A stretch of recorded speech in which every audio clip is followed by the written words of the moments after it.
Creeper Overhaul is a mod most of you probably have already seen. It was quite popular and even I made a showcase of it a while ago. The same mod creator Juice has made a sequel that overhauls Enderman.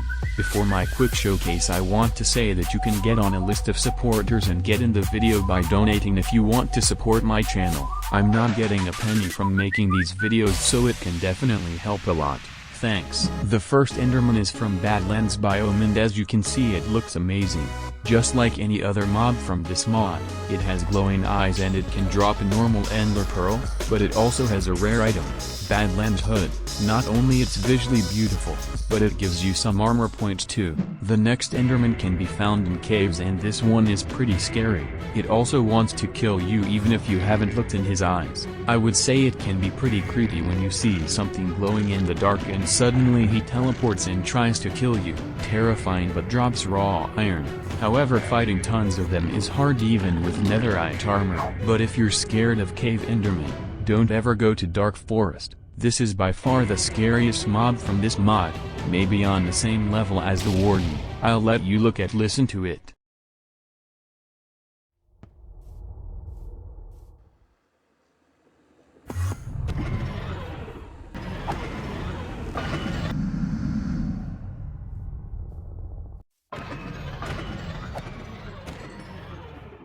Creepy sounds and darkness effect combined with his glowing eyes makes it a horror game. Desert Enderman is pretty tall, but pretty slow. Instead of being a direct threat, it spawns some silverfish-like mobs upon dying. So if you're fighting a group of Endermen, be ready to fight with all these guys. I showed you creepy Enderman, but what about this little cutie? It's an Enderman you can find in Flower Forest, and this guy won't hurt you. He's just a happy Enderman with flowers on his head. Even if you try to kill it, he won't do anything and just escape from you. But why would you even kill it? Our next mob is an Enderman from Ice Spikes biome.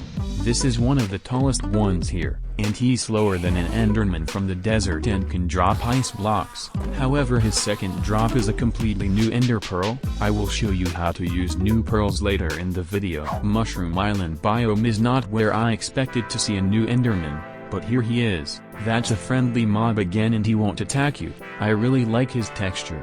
Well, the next one is an unexpected place too, underwater. Usually Endermen can't swim, but this guy was born here. I'd say fight him underwater might be problematic, so him being small means nothing. Savannah biome mobs are similar to Badlands Endermen. You can also get their hood if you're lucky. An Enderman with the last hood can be found in snow biomes, but be aware that this one can also freeze you, dealing a lot of damage. I think the hood is worth it. Next one is creepy again. This is a swamp Enderman, and that's one of the most dangerous guys I showed to you. If it hits you, you'll get poisoned too, and almost every time you'll be left with half a heart.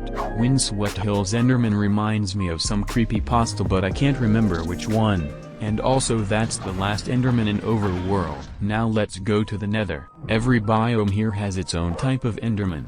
They are not so different besides the ender pearl they drop, but it's so satisfying fighting different mobs in different biomes, not just one like we have in vanilla. Enderman from Soul Sand Valley is different though. It's fast, always aggressive, and spawns little flying souls that can hurt you.